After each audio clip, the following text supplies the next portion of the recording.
This is Mikhail Tank, a special episode of the Archetypal Mosaic with surrealistic painter and amazing painter, Bill Sala. Welcome.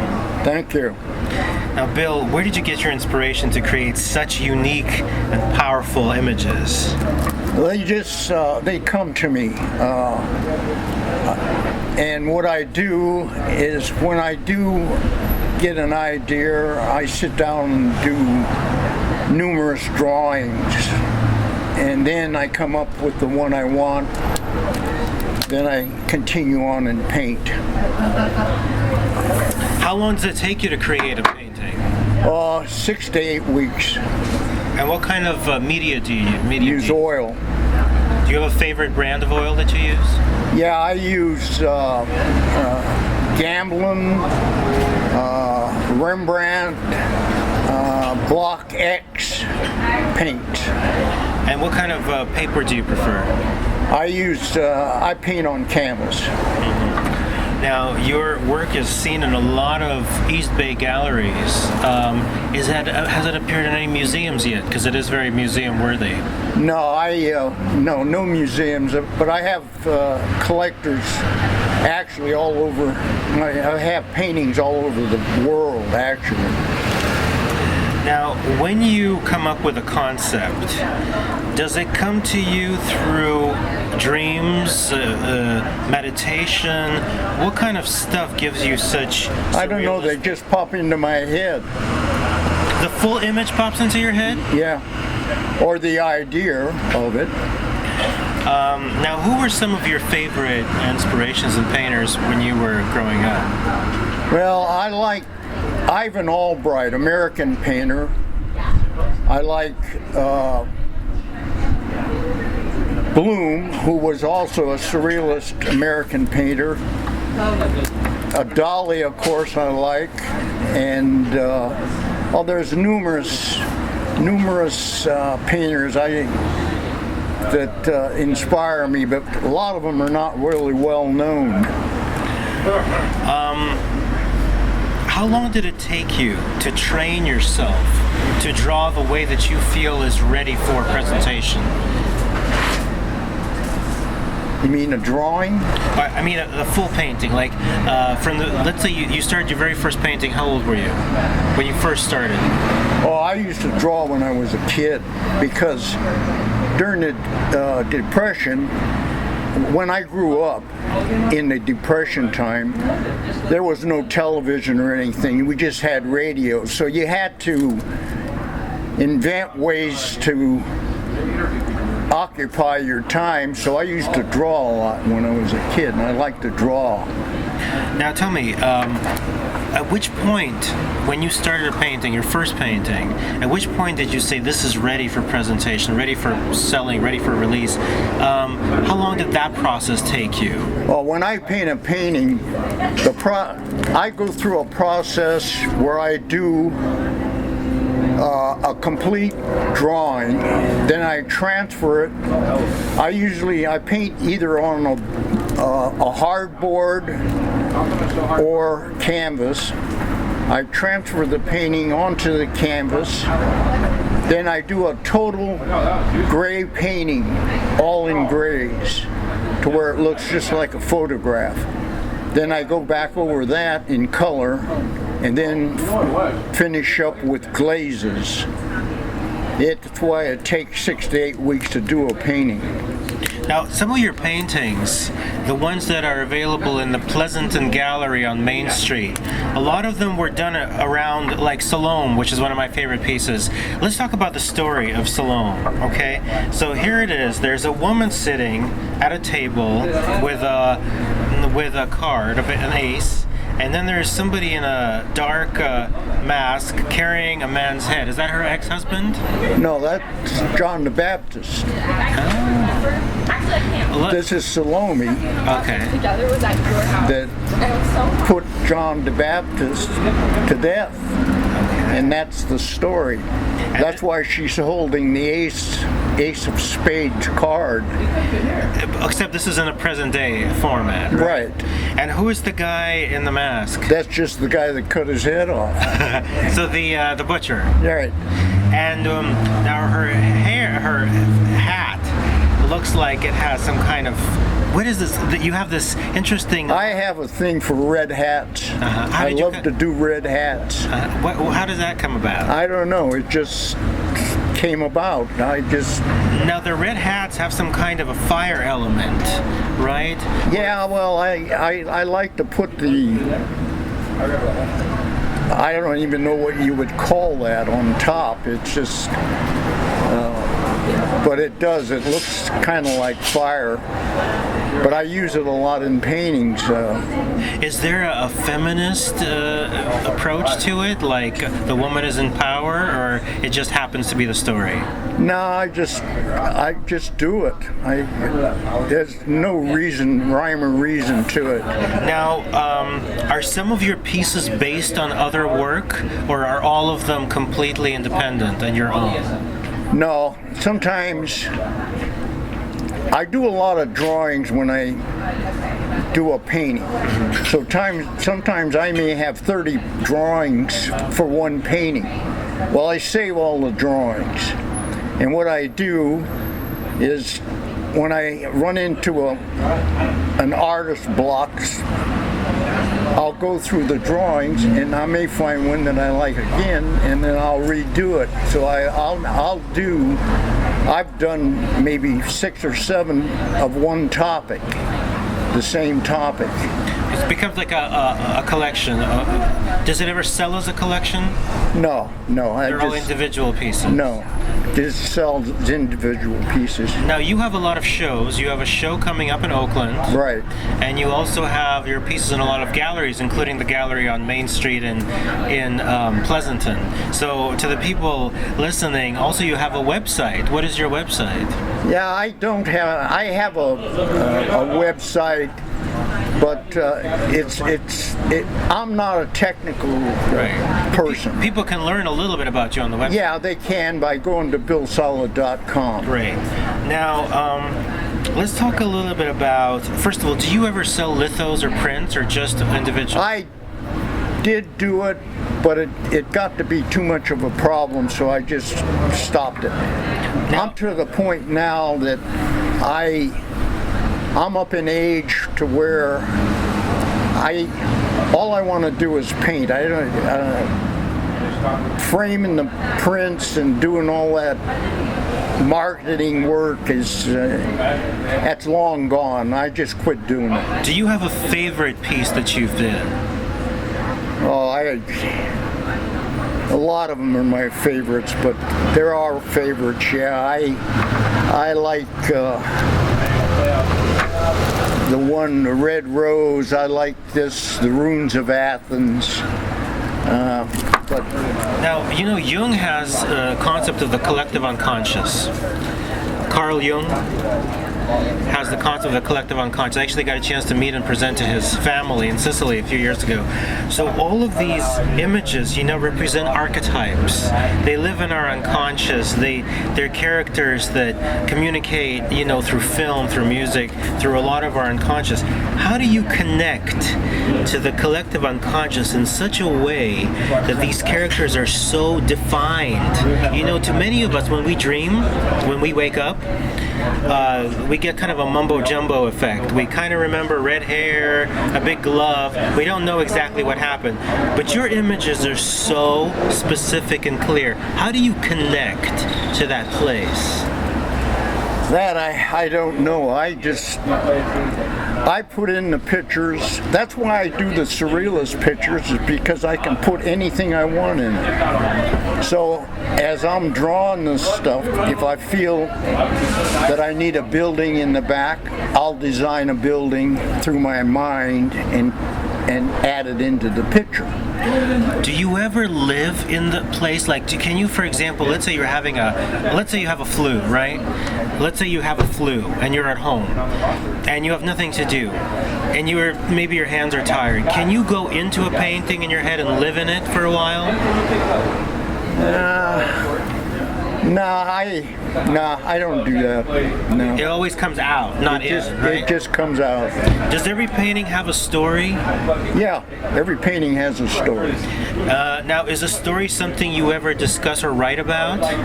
Or is it only in the painting? It's only in the painting. I'm not good at writing. Okay, and then the story itself that you see. For example, let's take a look at this woman being held by the Joker. How brilliant is it, to have a Joker come out of a card and hold the woman by her shoulders? What does that represent? It just, what it is, she is like an old maid. And she craves loving and she never gets it. She was holding the Ace of Hearts and the Joker just grabs her because she's never going to find it, the true love that she wants. And that's what, it's a house of cards. It just is what it's called. Now, behind the house of cards is a broken house. That's the house of cards. Now, how important is it to have, understanding of your art from the people who see it? Let's say somebody goes to the gallery and they see more simple things like a lion or a flower, something regular, and then they come across your stuff and they see complexity. They see a tremendous amount of archetypes, images. It's complex. How important is it for you that the audience accept or understand you, or just is puzzled or admires you? What's important to you? I don't care really what they get out of it. A lot of people don't realize the same thing that I do out of the painting, but that's up to them. I feel that they can get out of it what they want. If they ask me, I'll explain the painting to them. Then they learn more about it. But what do cards symbolize to you? Playing cards in life, what do they symbolize to you? Playing cards. Oh, I like playing cards because, and I like tarot cards. I use tarot cards in my paintings because it's just the image. I don't know. It's a mystery to me. Cards is like a mystery. Now I like to put them in the painting because it adds a little bit to it. Now, have you ever had painter's block? Oh yeah. I get that every once in a while. That's why I keep all the drawings that I do, and then I go through them. In fact, just last night I was going through some of the drawings and found when I did that I'm going to paint next. Now tell me, does painting give you life? Yes. Does it make you want to live and keep doing it? Is it your life force? Oh yeah, right.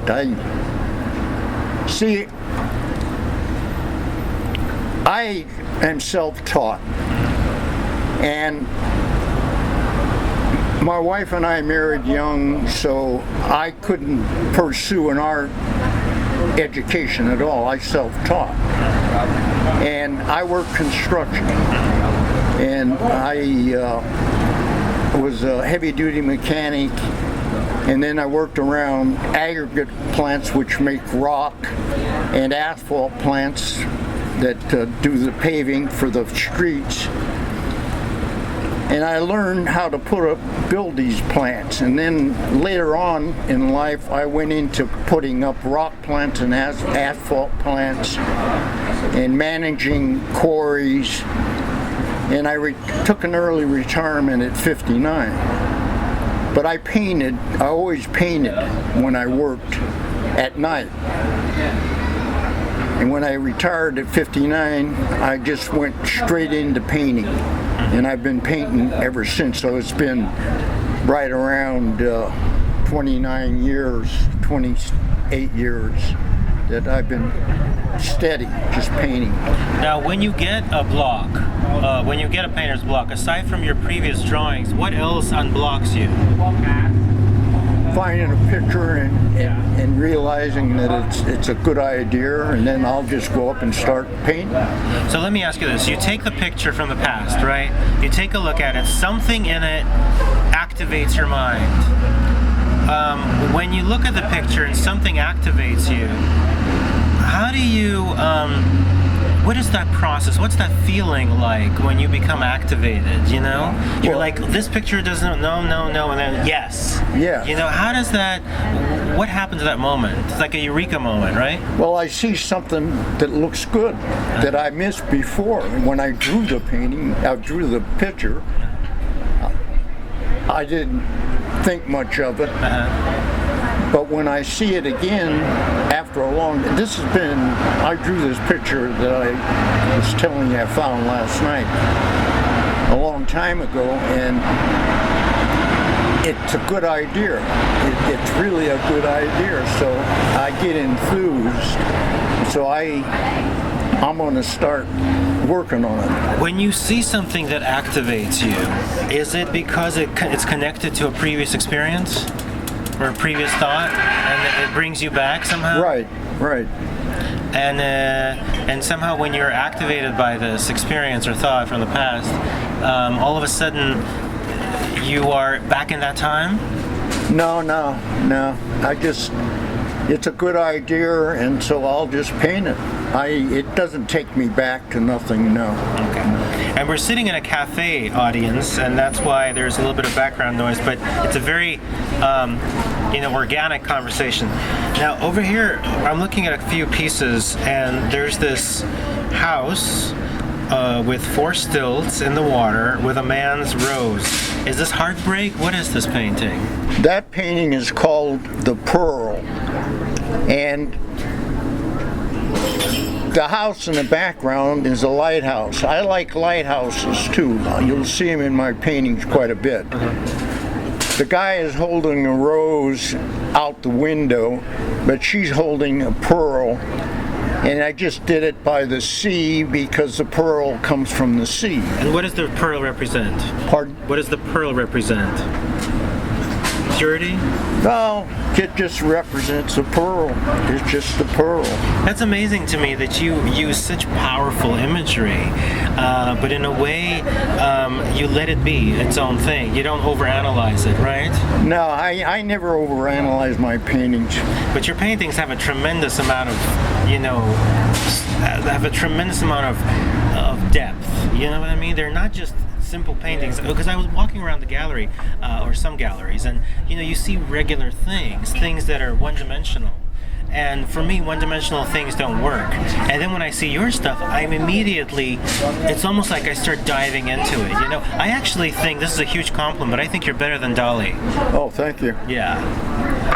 Now, how important is a support system for you as an artist? Like your wonderful wife? Oh, she's supportive. I mean, I wouldn't, if I had married somebody else, I probably would never have been an artist, because she's put up with a lot of lonely time of me being in the studio, and now she's very supportive. If a museum called you and said, we want to put 3 of your pieces in, you choose, what would they be? Well, I'd have to go through the paintings, because to me, the best painting I'm doing is the one I'm working on right now.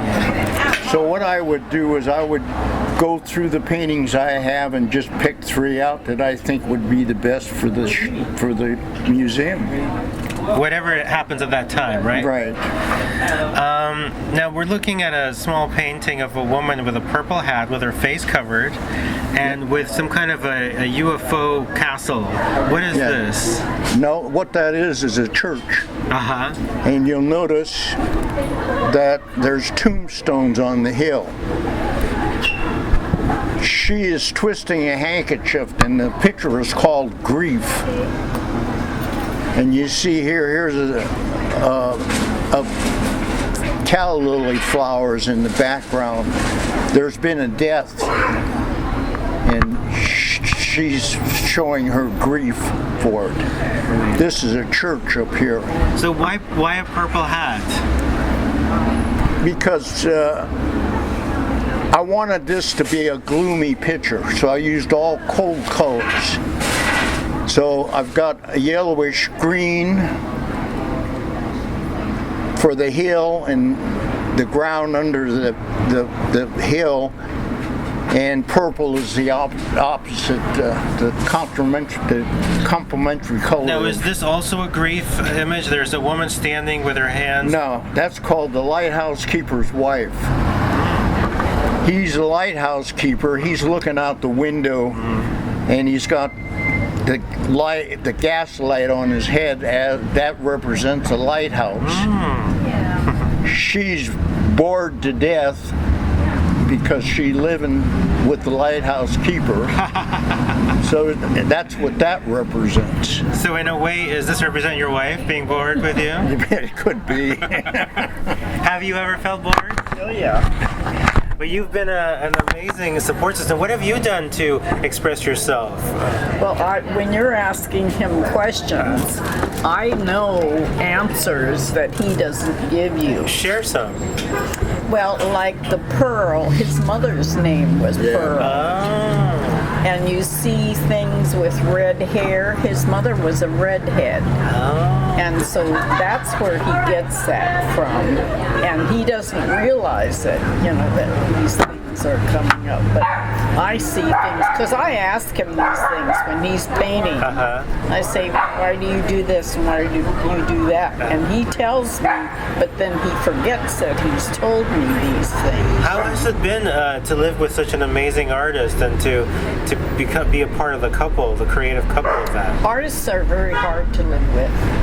They really are. Why that? Why so? Well, they are moody, most of them. And I've lived with them for a long time. 69 years. 60. Amazing. Yeah. And so, and they are basically alike. They are, a lot of them go through moods, and it depends on how their paintings are going, on how they feel. They get depressed if the paintings are not going right, but if the paintings are going well, then they're happy, Isn't that true? True. Yeah. Yeah, it's a very emotional roller coaster, I'll tell you. Yeah. Because when the painting is good, everything's good. Yeah. But when it's bad, everything's bad. And my health has been failing. I'm 87 years old now, and I've got lung problems, and that kind of depressed me too. But He wants to live forever. He wants to live forever? Forever. Well, his art will live forever. Yeah, it will. That's right. So he's been painting like crazy. I really wish that you got the incredible, appreciation and money that you deserve from this, Yeah, Because, art is always appreciated much later. that's the problem. And you really are as good as it gets. Yeah, I tell my kids that I've got boxes and boxes of drawings, and I've got piles of pastel drawings that I've done, and I've told them to save everything when I pass, because someday it's going to be worth something. It deserves to be. Now, I'm looking at this small painting of a lady in a red hat wearing a cherry pendant with a face that looks so powerful. She looks just like a lady from the famous movie from the 80s. Oh my God. I can't put my hand on. What is it about her? Who is she? Okay, this painting is called Evil. Now you notice the pendant she's wearing is the apple, Okay. and Snake. the pin on her jacket is a snake. So this is evil. It's an Eve. Oh my God. That probably is going to become one of my favorites. I have to take a picture. Oh my God. That's one of my necklaces. Really? Yes. Yeah. Apple? Yeah, she I had was a one. teacher for 25 years. Did it ever open? apple? No. Very interesting. Eve for evil, huh? I never even put those two things together. You notice that I put most of the light on her chest area. And that's to bring out the evil in her, plus the two pins. Now, what makes her evil? Well, she's the one that made Adam eat the apple. Yeah. That's Now, what is this man eating here? That's called a potato eater. That's, you know, all the old farmers, that's all they had to eat with potatoes. Now, and where does this take place? I'm looking at an image of a lot of men. That's called Industrial Revolution. And what I wanted to do, when I first started working,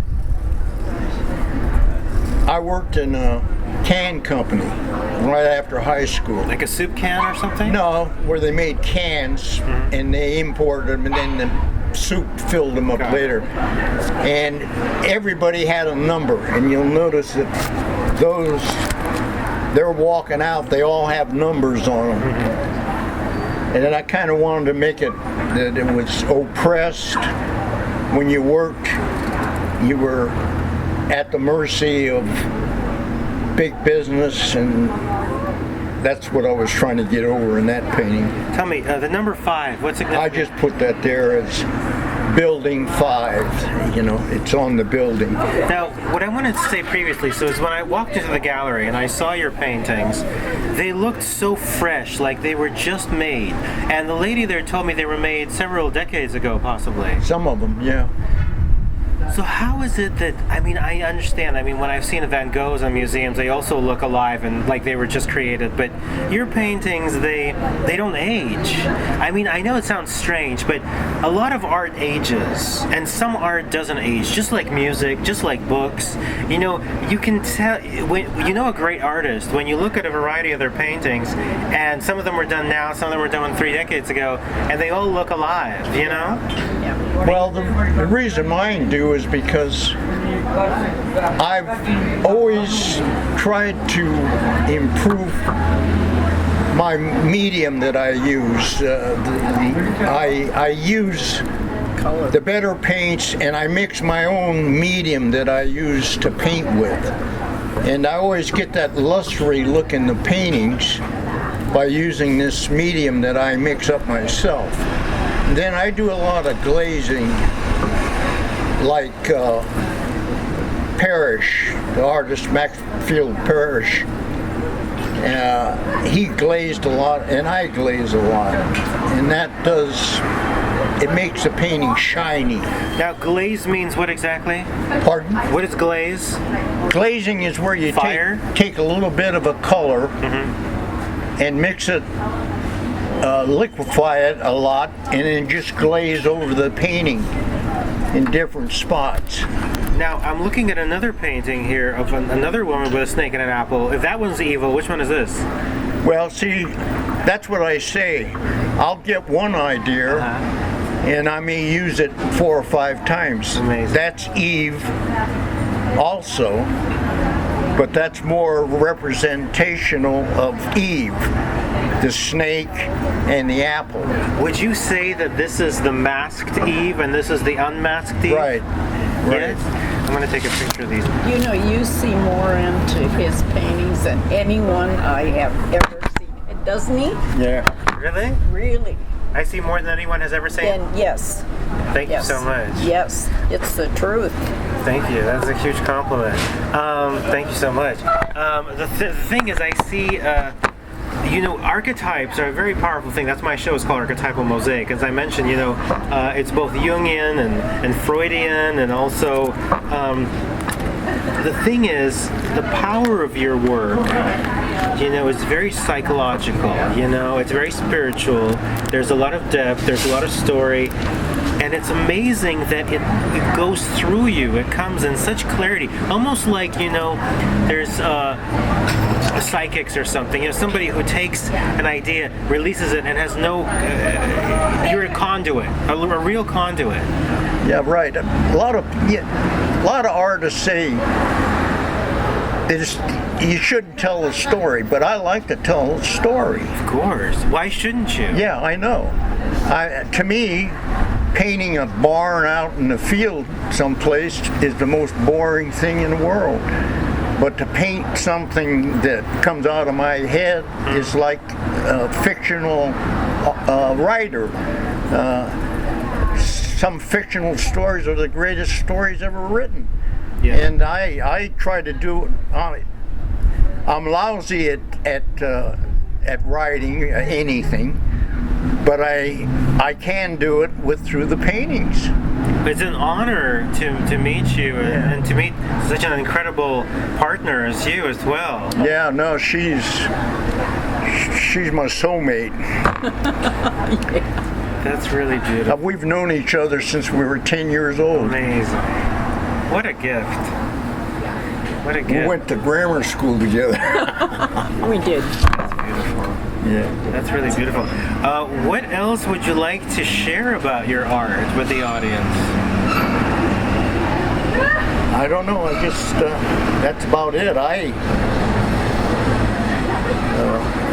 don't know. I'm lost for words right So now. your pieces, originals, all originals are available in such a variety of galleries. You have what, hundreds of galleries that they're in? Well, I dropped out of the galleries because of my age, and like I was in galleries back east, but you have to box the paintings and ship them back, and I just pulled out because it's just I don't want to go through all that work. I'd rather sit and paint. Yeah. Now I just don't want to go through all that stuff.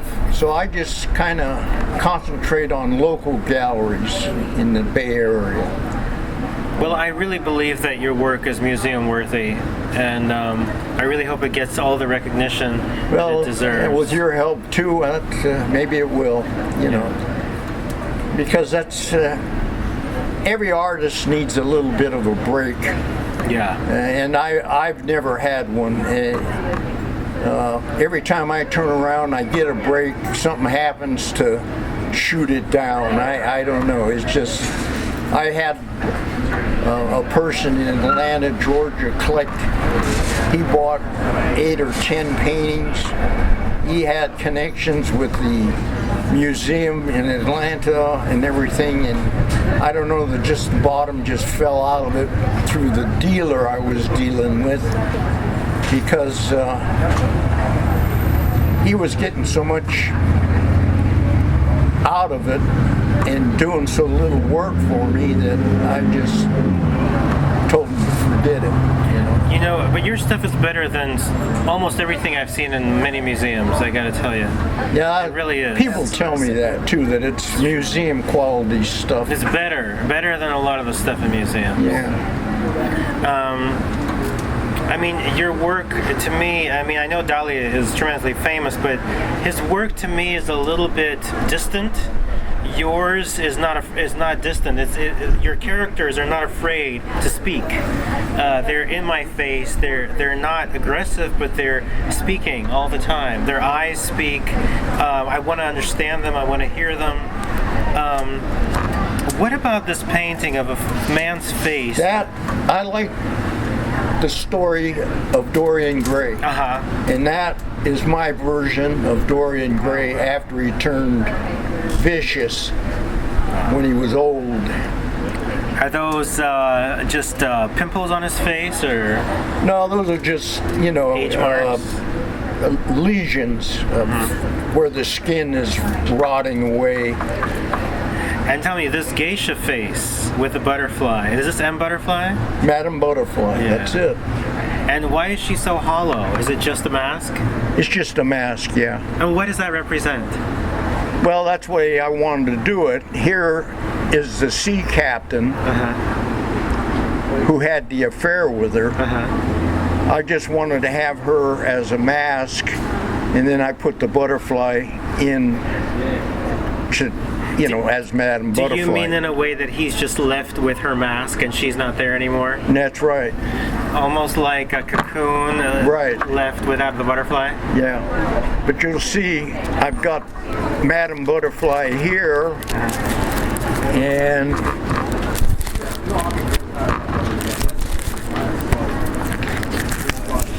Madam Butterfly here, and then there's another one in here too.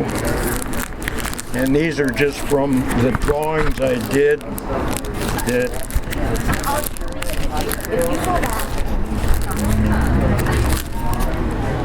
it's in here, but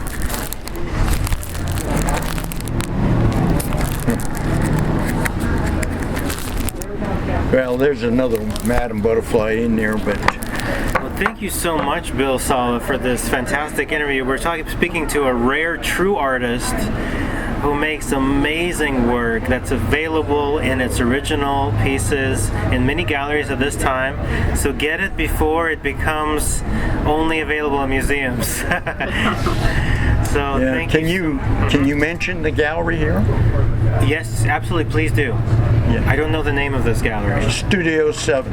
Okay, Studio 7 Arts, which is on Main Street in Pleasanton, includes some of the originals, Right. some of the many, many originals that you have available for sale at this That's time, right. as of the time of the recording. Yeah, and if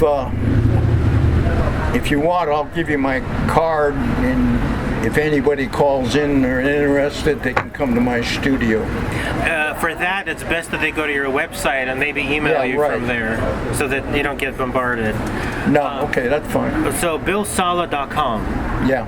and there's a way to contact you through the contact form, right? No, see, that's what I say. It's a bad website. A guy set it up for me, a friend, and I feel bad. I want to just drop it, but he did it personally for me, and there's something wrong with it that you can't contact me. Okay, well, you know what you can do is if you go to the gallery, you can contact you through the Contact me gallery. through the gallery. Yes. Bill, thank you so much for being on the show. I appreciate you talking to me. And Yes. thank you. This was a good interview. Very good. Thank you. Sorry for the background noises. We're having an organic conversation in the coffee shop. Thank you for listening to the Archetypal Mosaic.